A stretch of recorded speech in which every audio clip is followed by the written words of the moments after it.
Hello, just going to do a few frequently asked questions videos. I'm going to film this myself. Julia's away on a basket work weekend in the Western Zoyland in Somerset. Maybe we'll say something about basket work later. But I want to say a little bit about cutting wood, cutting scion wood for grafting, because I've been asked this question a lot of times. So just putting up frequently asked questions. When should you cut your scion wood for grafting?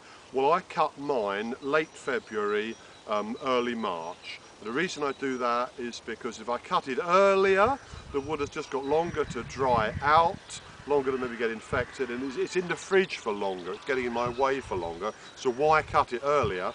And if you cut it much later, you're running into the end of dormancy and the wood may be beginning to grow, and you don't want to cut it once it's started to grow. It doesn't keep so well. So you cut the wood deeply dormant, store it in the fridge carefully, and I'll show you how, and then you can graft it when we come to the beginning of spring. Point number one, label. I'm just labelling, I've just written this here. It's dabinet is the wood that is in question. I've been asked to give somebody some dabinet wood, and so I will.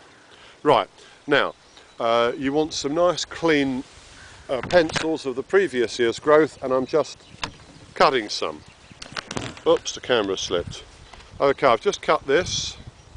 In fact, that's actually a bit of last year's growth. I don't know if you can see there's a growth a spur there. I'll just cut that off a bit lower than that.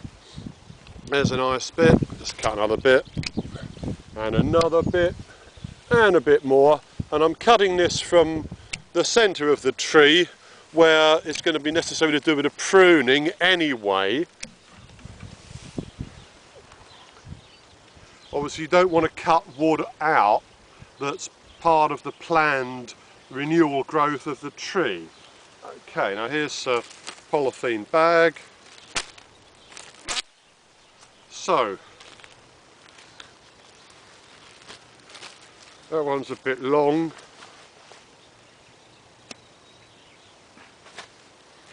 To go in the bag. Put them in the bag. Put the label in there, and it's important to use pencil because if you use pen it may run. Okay, we're going to wrap that up,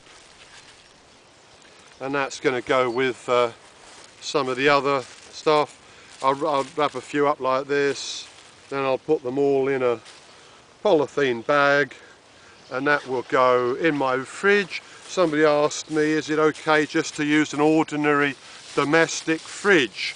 You know, along the tins of beer and the cabbages and the Chinese spice. Well, I've never used any other kind of fridge. So there we are, that's your scion wood. That's what I do. Do it late February, today's the last day of February, late February, maybe the first week or two of March, late on in winter. Wrap it up in a polythene bag, label it with a little piece of paper that's got the name of the tree written on it in pencil, not pen because pen will run. Wrap it up in a polythene bag, wrap the whole thing up in another polythene bag, put it in your fridge until you need it. That's all I ever do, and it works quite well for me.